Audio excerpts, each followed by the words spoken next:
Pessoal, vamos fazer o exercício 46 do capítulo 4.7 ainda de otimização, certo? Que tem o seguinte enunciado.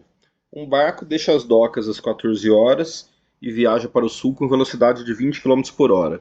Outro barco estava rumando leste a 15 km por hora e alcança a mesma doca às 15 horas. Em que momento os dois botes estavam mais próximos um do outro, tá? Então observe que quando fala que está viajando para o sul, ele está, se a gente for colocar o plano cartesiano, ele está andando em cima do eixo Y para baixo, né?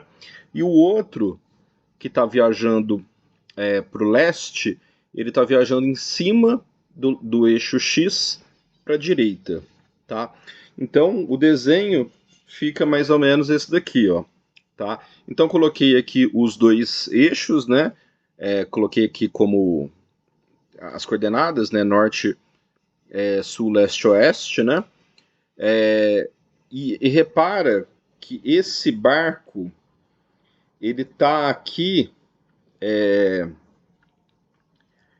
e não aqui à direita, porque ele vai chegar no mesmo ponto que esse barco chegou. Ele fala, ó, outro barco estava rumando leste a 15 km por hora e alcança a mesma doca às 15 horas. Então ele está andando para cá e vai chegar no mesmo ponto que esse daqui estava.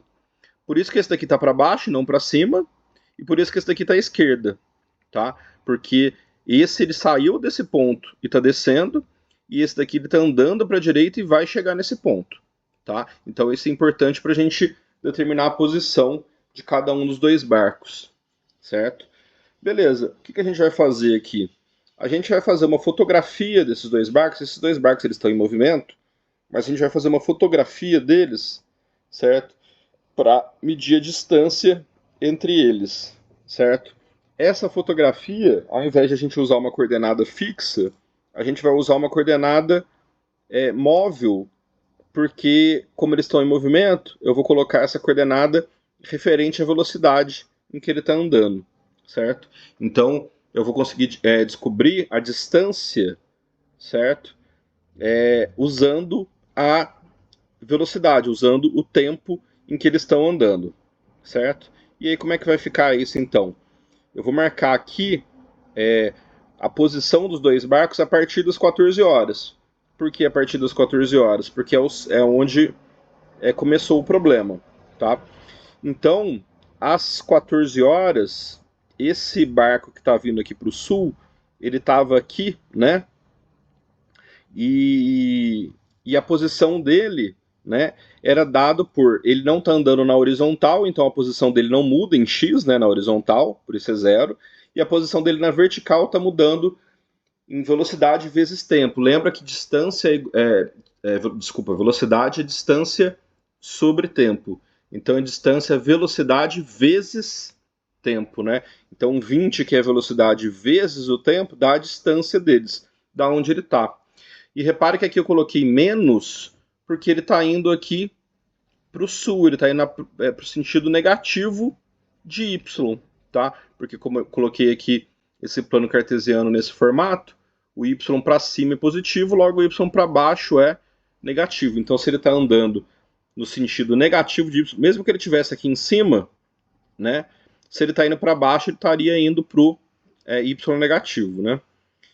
E esse barco aqui, o outro, ele às 2 horas, aonde que ele estava? Então, essa é uma informação que é dada indiretamente, né? Não foi falada, né? Fala que ele vai chegar na doca às 15 horas e que ele está andando a 15 km por hora. Então, se ele está andando a 15 km por hora, quer dizer que a cada 1 hora ele anda 15 km.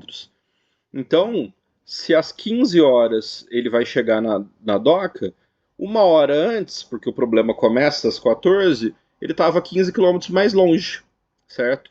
Então, qual que era a posição dele nesse instante? Era menos 15, certo? Mais 15 vezes t. 15 é a velocidade, t é o tempo, né? Então, velocidade vezes o tempo da distância, da posição dele, né? E menos 15 porque ele está partindo de um outro lugar, certo? Então, a gente está trabalhando aqui com as posições absolutas de cada um, por isso que um começa no zero e o outro começa da distância que estava, que nesse caso é 15. km, certo? Então, essas duas posições aqui que são marcadas, né, a gente considera esse ponto aqui como sendo menos 15 mais 15t, e esse ponto aqui como sendo 0 e menos 20t, a gente vai fazer a distância entre esses dois pontos, tá? E a distância entre dois pontos é a raiz do ΔX ao quadrado mais ΔY ao quadrado. Então, fazendo o ΔX ao quadrado, né, isso menos isso, né, como é menos 0, é igual a isso daqui, né?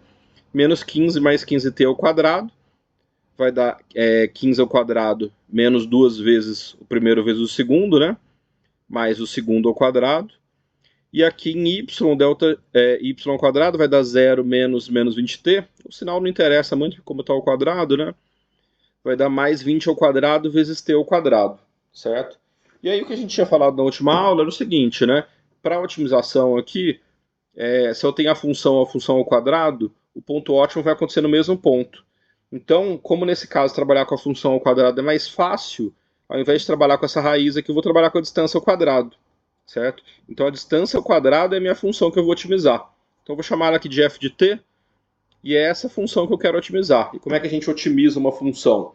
É achando o ponto máximo ou o ponto mínimo dela, tá? Nesse caso é o ponto mínimo porque a gente quer descobrir a menor distância, certo? E aí eu derivei essa função aqui. Eu nem agrupei os termos, eu já poderia ter agrupado aqui antes os termos, mas eu nem agrupei, eu derivei antes, né? Então, esse primeiro termo aqui, a derivada dele é 0, certo? A derivada desse termo aqui vai ser... tá escrito errado aqui, ó, gente. Deixa eu ver aqui, ó. Não, tá certo. Desculpa. 15 vezes 15 dá 225, vezes 2 dá 450. Eu fico menos 450, tá? Desse termo aqui, a derivada cai o 2 para frente, né? Então fica 225 vezes 2 dá 450t. E aqui também cai o 2 para frente na derivada. 20 ao quadrado dá 400, 400 vezes 2 dá 800t. Então juntando esses dois termos, 450t mais 800t dá 1250t menos 450. Quando a gente quer descobrir um ponto de máximo ou um ponto de mínimo, o que a gente faz é derivar igual a zero. Tá? Então eu vou pegar essa função aqui minha, igualar a zero, né? Igualando, eu vou achar, jogando isolando t, né? 450 sobre 1250, fazendo essa conta, né? A gente pode simplificar aqui 45 sobre 125. Fazendo essa conta vai dar 0,36. O problema foi dado em horas, né? Porque foi dado a velocidade em quilômetros por hora, né? Então aqui é 0,36 hora, certo? Se eu fizer uma regra de 3, como uma hora está para 60 minutos, 0,36 horas está para 21,6 minutos, tá? E se eu fizer uma regra de 3 de novo aqui, ó, como 1 minuto está para 60 segundos, então 0,6 minutos está para 36 segundos. Então fica 21 minutos e 36 segundos, tá? Então é nesse instante em que a menor distância, né, que é o ponto de mínimo dessa função aqui, vai determinar que a menor distância acontece 21 minutos e 36 segundos depois dos barcos terem começado o trajeto, né, que era às 14 horas. Então é 14 horas mais esse tempo aqui, então fica 14 horas, 21 minutos e 36 segundos. É isso. Obrigado, até mais.